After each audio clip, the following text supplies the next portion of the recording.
পশ্চিমবঙ্গের ভোট ঘোষণা হয়ে গেছে, তারিখ ঠিক হয়ে গেছে, কিন্তু বাংলার মানুষের সামনে আজ এক ভয়ঙ্কর প্রশ্ন দাঁড়িয়ে আছে। 60 লক্ষেরও বেশি ভোটার এখনো বিচারাধীন। তাহলে বাংলায় কি এবার এমন নির্বাচন হতে চলেছে যেখানে ভোট হবে কিন্তু লক্ষ লক্ষ মানুষ ভোটার হিসাবে থাকবে না? 60 লক্ষ মানুষের অধিকার নিয়ে ছেলে খেলা করছে নির্বাচন কমিশন। এর উত্তর আদৌ আছে কমিশনের কাছে? আর এই নিয়ে আজ আমাদের হক কথা। ভিডিওটি শুরু করার আগে বলবো, যারা আমাদের ইউটিউব চ্যানেলে নতুন তারা আমাদের ইউটিউব চ্যানেলটি সাবস্ক্রাইব করুন, আর যদি ভিডিওটি ফেসবুকে দেখে থাকেন তাহলে ফেসবুক পেজটি ফলো করুন।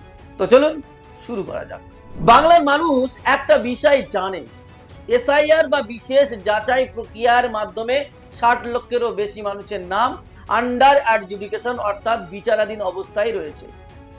এই সংখ্যা কোনো ছোটখাটো প্রশাসনিক ভুল নয়, এটি এমন একটা সংখ্যা যা গোটা নির্বাচনের চেহারা বদলে দিতে পারে। সেই কারণেই এসআইআর এর ফাইনাল তালিকা বেরোনোর পর বাংলার অনেক মানুষ, রাজনৈতিক মহল, এমনকি নাগরিক সমাজ একটাই কথা বলেছিল, আগে এই সমস্যার সমাধান হোক, তারপর নির্বাচন ঘোষণা হোক।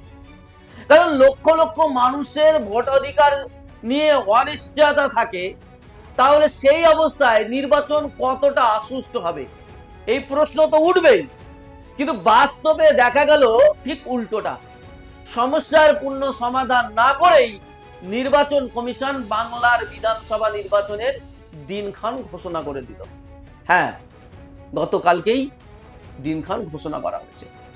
এরপরই প্রশ্নটা আরো জোরালো হয়ে সামনে এলো, যাদের নাম এখনো বিচারাধীন তাদের ভবিষ্যৎ কি হবে? গতকাল সাংবাদিক বৈঠকে এই প্রশ্ন সরাসরি করা হয় নির্বাচন কমিশনকে। কমিশনের তরফে বলা হয়েছে পুরো প্রক্রিয়াটি সুপ্রিম কোর্টের নির্দেশ অনুযায়ী চলছে এবং বিচার বিভাগীয় আধিকারিকরা এই বিষয়গুলো দেখছেন।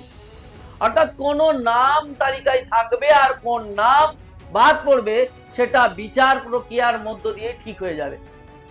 কমিশনের বক্তব্য অনুযায়ী বিচার বিভাগীয় আধিকারিকরা যেসব নাম অনুমোদন করবেন সেগুলো সাপ্লিমেন্টারি তালিকার মাধ্যমে মূল ভোটার তালিকায় যুক্ত করা হবে। শুনতে খুব প্রশাসনিক ও আইনি ভাষার মতো শোনালেও মানুষের প্রশ্নটা কিন্তু খুব সোজা। ভোটের দিন আমি ভোট দিতে পারবো না পারবো না? সেই প্রশ্নের সোজা এবং সময়বদ্ধ উত্তর কিন্তু আজ কমিশন এর তরফ থেকে পরিষ্কারভাবে পাওয়া গেল না।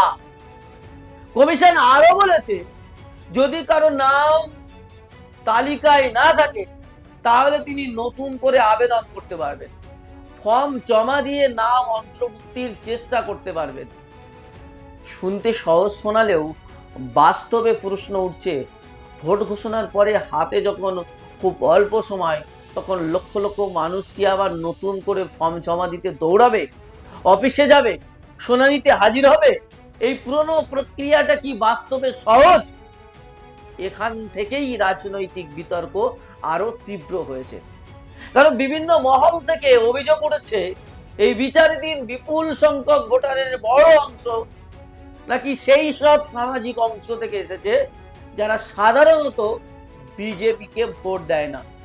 অর্থাৎ অভিযোগ উঠেছে, নির্বাচনের আগে তালিকায় এমন এক প্রক্রিয়া চালানো হচ্ছে যাতে বিজেপির প্রধান প্রতিদ্বন্দ্বী শক্তির সম্ভাব্য ভোটারদের একটি অংশ অনিশ্চয়তার মধ্যে পড়ে যায়।